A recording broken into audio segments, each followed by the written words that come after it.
seu discurso. Muito obrigado. Muito obrigado.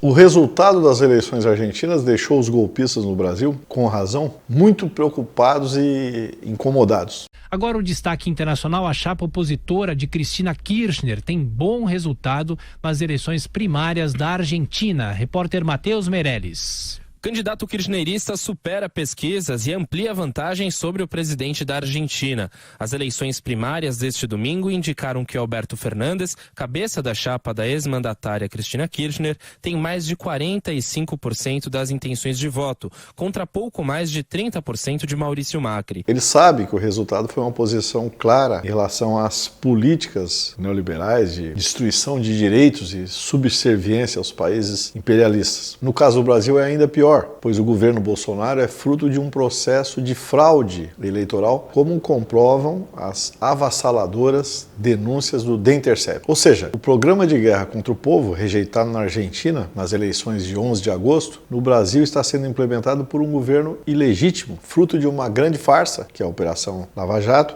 montada fora do país para tirar as forças democráticas do poder e se apropriar das riquezas do pré-sal e demais recursos. Fica assim evidente que a destruição da economia do país, a liquidação dos direitos, a elevação da fome e da pobreza não são apenas frutos de um programa econômico equivocado, e sim frutos do maior crime eleitoral cometido na história do país. Para continuar tendo o apoio dos setores que o colocaram lá, principalmente o Império, o Sistema Financeiro Internacional, Bolsonaro precisará implementar uma política de desmonte de tudo que é público e de tudo que signifique, de alguma forma, benefício concreto para a população brasileira. A voracidade extrema dos Estados Unidos na América Latina, que vem aplicando golpes em todo o subcontinente e ameaça invadir, por exemplo, a Venezuela, está ligada, como se sabe, à crise internacional do capitalismo, que requer um nível de risco muito acima daquele enfrentado em situações normais. O governo Bolsonaro, crivado desde o início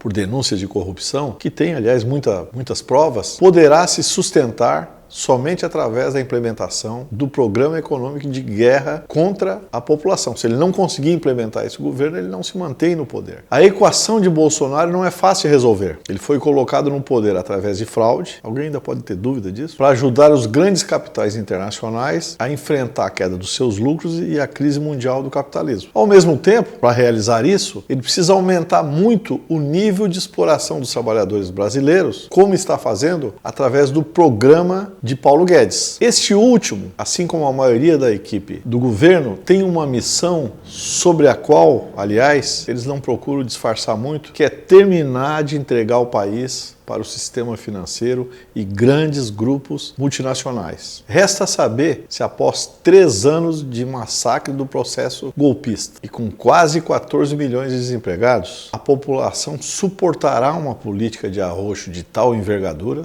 e 4 anos do pior governo que o país teve em toda a sua história. Estamos tratando de um país no qual os salários médios do setor privado formal totalizam pouco mais de R$ 1.500 e cerca de 50 milhões de brasileiros dependem do programa Bolsa Família para não passar fome. Programas sociais, aliás, estão sendo desmontados em nome da austeridade fiscal, ao mesmo tempo em que isentam os bancos de pagar impostos. O fato é que, com o golpe de 2016, o povo brasileiro foi derrotado numa guerra muito violenta e sofisticada, sem solução à vista, o que terá graves e inevitáveis implicações nas próximas décadas. Até quando o povo brasileiro vai suportar crimes neoliberais em série?